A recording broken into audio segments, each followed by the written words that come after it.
fraction? 7 types of fraction. Okay. Fraction with the same denominator are called like fraction. Very good. Mixed fraction is the sum of a natural number and a proper fraction. A fraction with different denominator are called unlike fraction. Equivalent fraction are different fraction that represent the same value.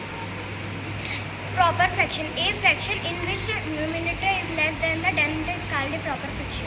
Unit fraction. A fraction whose numerator is always one denominator that is a positive integer. Improper fraction. A fraction with a numerator that is greater than or equal to the denominator is called it improper fraction. Thank you everyone.